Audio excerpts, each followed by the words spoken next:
مولانا محمد وعلى آل سيدنا ومولانا محمد وبارك وسلم وصلوا عليه يا رب صل وسلم دائما ابدا على حبيبك خير الخلق كلهم. تو عزیزان محترم، شیخ المشائخ حضرت شبلی نور اللہ مرقادہ سے نقل کیا گیا ہے کہ میرے پڑوس میں ایک آدمی فوت ہو گیا، مر گیا. میں نے اس کو خواب میں دیکھا، اس سے پوچھا کہ کیا گزری. اس سے پوچھا کیا گزری. اس نے کہا کہ شبلی بہت سخت پریشانیاں مجھ پر گزری، بہت سخت پریشانیاں مجھ پر گزری. مجھ پر منکر نکیر کے سوالات کے وقت بڑی گڑبڑ ہونے لگی. میں نے اپنے دل میں سوچا کہ یا اللہ، یہ مصیبت کہاں سے آ رہی ہے؟ کیا میں اسلام پر نہیں مرا؟ یہ مصیبت مجھ پر آ رہی ہے، کیا میں اسلام پر نہیں مرا؟ مجھے ایک آواز آئی، مجھے ایک کیا آواز آئی؟ آواز یہ آئی کہ دنیا میں تیری زبان کی بے احتیاطی کی سزا ہے. دنیا میں تیری زبان کی بے احتیاطی کی سزا ہے. تو دنیا میں رہتے ہوئے ہم نے زبان کو ٹھیک استعمال کرنا ہے، زبان کو ٹھیک استعمال کرنا ہے. یہ زبان کی بے احتیاطی انسان کو جہنم میں پہنچا دیتی ہے. زبان کی بے احتیاطی انسان کو جہنم میں پہنچا دیتی ہے.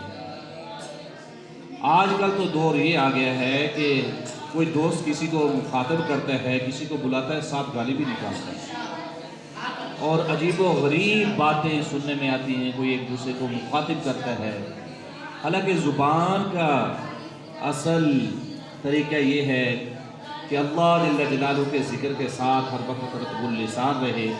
پیارے نبی صلی اللہ علیہ وسلم پر درود شریف پڑھتی رہنی چاہیے.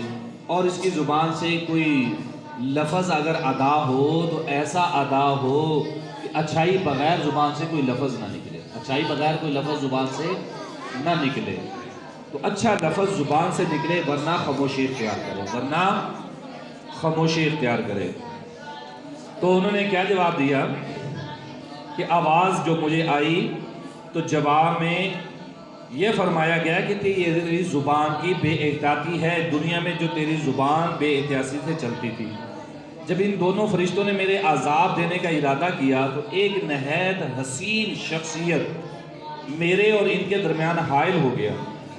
اس میں سے نہایت بہترین خوشبو آ رہی تھی، اس میں سے نہایت بہترین خوشبو آ رہی تھی. اس نے مجھ کو فرشتوں کے جوابات دے دیے، جوابات دے دیے، بتا دیے. میں نے فوراً کہہ دیے. میں نے ان سے پوچھا کہ اللہ تعالی جل شانہ آپ پر رحم کرے، آپ کون صاحب ہیں؟ انہوں نے کہا کہ میں ایک آدمی ہوں، میں ایک آدمی ہوں جو تیرے کثرت سے درود شریف پڑھنے کی وجہ سے پیدا کیا گیا، جو تیرے کثرت سے درود شریف پڑھنے کی وجہ سے پیدا کیا گیا ہوں.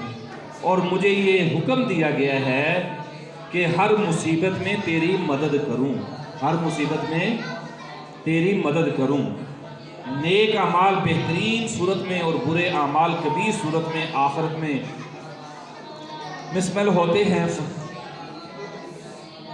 تو ایک کتاب میں جو مردہ کے احوال ذکر کیے گئے ہیں، ان میں تفصیل سے یہ ذکر کیا گیا ہے کہ میت کی لاش جب قبر میں رکھی جاتی ہے تو نماز اس کی دائیں طرف، روزہ بائیں طرف، قرآن پاک کی تلاوت، اللہ جل جلالہ کا ذکر سر کی طرف ہوتے ہیں. اور تلاوت، اللہ کا ذکر سر کی طرف وغیرہ کھڑے ہو گئے، اور جس جانب سے عذاب آتا ہے وہ مدافعت کرتے ہیں. اسی طرح برے اعمال خبیث صورت میں، جیسے زکوٰۃ کا مال ادا نہ کرنے کی صورت میں، قرآن پاک کا حدیث میں کثرت سے یہ ذکر کیا گیا ہے کہ وہ مال ازدہا بن کر اس کے گلے کا طوق بنا دیا جائے گا. وہ ازدہا مال جو انسان کے پاس جمع رہتا ہے، اللہ کے راستے میں نہیں خرچ کرتا، اپنی اولاد پر خرچ نہیں کرتا، غربا مساکین پر خرچ نہیں کرتا. مال تو ہے، دولت تو ہے، لیکن اس کو جمع کر کے رکھتا ہے. ایسا مال جو ہے وہ ازدہا بنا کر اس کے گلے کا طوق بنا دیا جائے گا. اللہم احفظنا من، یا ربی صلی وسلم اور اسی طرح حضرت عبدالرحمن بن سمرہ رضی اللہ تعالیٰ فرماتے ہیں ایک مرتبہ حضور اقدس صلی اللہ علیہ وسلم باہر تشریف لائے، ارشاد فرمایا کہ میں نے رات ایک عجیب منظر دیکھا، میں نے رات ایک عجیب منظر دیکھا۔ کیا منظر تھا کہ وہ ایک شخص ہے، وہ پل صراط کے اوپر کبھی گھسٹ کر چلتا ہے، کبھی گھٹنوں کے بل چلتا ہے، کبھی کسی جگہ اٹک جاتا ہے۔ تو اتنے میں مجھ پر درود شریف پڑھنا اس شخص کا پہنچا اور اس نے اس کو کھڑا کر دیا یہاں تک کہ وہ پل صراط کراس کر گیا، پل صراط سے گزر گیا۔ یا ربی صلی وسلم دائما ابدا علی حبیبی کا خیر الخلق کلہم۔ درود شریف پڑھنے کی بہت برکات ہیں، سمجھ آئی نا؟ درود شریف کی پڑھنے کی بہت برکات ہیں، بہت بڑا ثواب ہے، مقبولیت عبادت ہے۔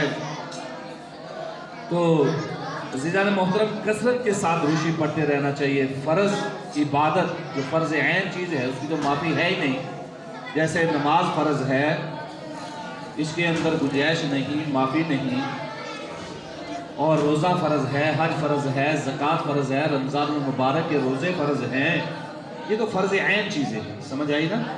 اور اس کے ساتھ ہم نے تلاوت کلام اللہ، اللہ تعالیٰ کا ذکر، کثرت سے درود شریف پڑھنا۔ درود شریف پڑھنا اللہ تعالیٰ جل شانہ کے حکم کی تعمیل ہے، درود شریف پڑھنا اللہ تعالیٰ جل شانہ کے حکم کی تعمیل ہے، اللہ جل جلالہ کی رضا کا سبب ہے، اللہ اور فرشتوں کے عمل کی موافقت ہے، اللہ جل جلالہ کے قرب کا ذریعہ ہے، اور معرفت الہی کے حصول کا ذریعہ ہے۔ ایک مرتبہ درود شریف پڑھنے سے 10 رحمتیں نازل ہوتی ہیں اور 10 گناہ معاف ہوتے ہیں، 10 درجات بلند ہوتے ہیں۔ جتنا زیادہ درود شریف پڑھا جائے گا اسی قدر جنت میں حضور صلی اللہ علیہ وسلم کی قرابت حاصل ہوگی، اتنی ہی حضور صلی اللہ علیہ وسلم کی جنت میں قربت حاصل ہوگی۔ اور 10واں یہ کہ خواب میں آقا نامدار صلی اللہ علیہ وسلم کے دیدار کی نعمت ملے گی، اور زیادہ درود شریف پڑھنے پر شفاعت حاصل ہوگی۔ حضور صلی اللہ علیہ وسلم سے جفا و ظلم سے بچاؤ ہے، کیونکہ درود شریف نہ پڑھنا جفا و ظلم ہے۔ درود شریف کی برکت سے اللہ تعالیٰ اور اس کے رسول صلی اللہ علیہ وسلم کی اطاعت آسان ہو جاتی ہے۔ کثرت درود شریف سے اولاد مثالی فرما بردار بن جاتی ہے۔ کثرت درود شریف سے اللہ تعالیٰ جل شانہ خوبصورت اولاد عطا فرماتے ہیں، نیک اولاد عطا فرماتے ہیں۔ درود شریف کی کثرت سے نفاق اور اخلاق رذیلہ سے پاکیزگی کا سبب بن جاتا ہے۔ درود شریف پڑھنے سے طہارت باطنیہ کا سبب بن جاتا ہے۔ درود شریف پڑھنا اعمال صالحہ اور جنت کا راستہ کا رہبر ہے۔ درود شریف پڑھنا بخل سے نجات دلاتا ہے۔ درود شریف پڑھنا ہدایت کاملہ اور ایمان کامل کا سبب ہے۔ درود شریف اطمینان قلب کا بہترین ذریعہ ہے۔ درود شریف نرمی، حلم، انکساری، فکر آخرت کا موجب ہے۔ بھولی ہوئی باتوں کو یاد دلانے کے لیے یہ عمل ہے۔ غم اور حزن اور ملال سے محفوظ رہنے کا سامان ہے۔ رزق میں باعث برکت ہے۔ درود شریف پڑھنا رزق میں باعث برکت ہے۔ پریشانیوں، مصیبتوں اور آفات اور بلیات سے حفاظت کا بہترین سبب ہے۔ مقربین صلحاء میں شمولیت کا ذریعہ ہے۔ قیامت کی ہولناکیوں سے بچنے کا ذریعہ ہے۔ دنیاوی اور نیک کام اس کی بدولت آسان ہو جاتے ہیں۔ درود شریف پڑھنے والے کو صدقہ خیرات کا اجر و ثواب دیا جاتا ہے۔ ظاہری اور باطنی برکات کا باعث ہے۔ حسن خاتمہ کا یقینی ذریعہ ہے۔ عذاب قبر سے نجات دلانے والا ہے۔ قبولیت دعا کا ضامن ہے۔ حضور صلی اللہ علیہ وسلم سے محبت بڑھانے والا مبارک عمل ہے۔ بکثرت درود شریف پڑھنے والے کی لوگوں کو دلوں میں محبت پیدا کر دی جاتی ہے۔ درود شریف سے باطنی طہارت پیدا ہو کر منہ کی ظاہری بدبو بھی ختم ہو جاتی ہے۔ نیکیوں کے پلڑے میں وزن بڑھایا جاتا ہے۔ تو درود شریف کم از کم ہر روزانہ 100 مرتبہ ہمیں پڑھنا چاہیے۔ سمجھ آ رہی ہے نا؟ اور جمعۃ المبارک میں کم از کم 3000 دفعہ درود شریف پڑھنے کا معمول بنا لیجئے۔ یہ کتنے فائدے آپ کو میں نے بتا دیے، 38-39 فائدے ہیں درود شریف پڑھنے کے، سمجھ آ رہی ہے نا؟ تو اس چیز کی کثرت کرنی چاہیے، جمعرات والے دن، جمعے والے دن کثرت سے درود شریف پڑھنا چاہیے۔ پڑھیں گے نا انشاءاللہ، کوشش کریں گے، اللہ پاک عمل کی توفیق عطا فرمائے۔ بسم اللہ الرحمن الرحیم، الحمدللہ رب العالمین والعاقبۃ للمتقین۔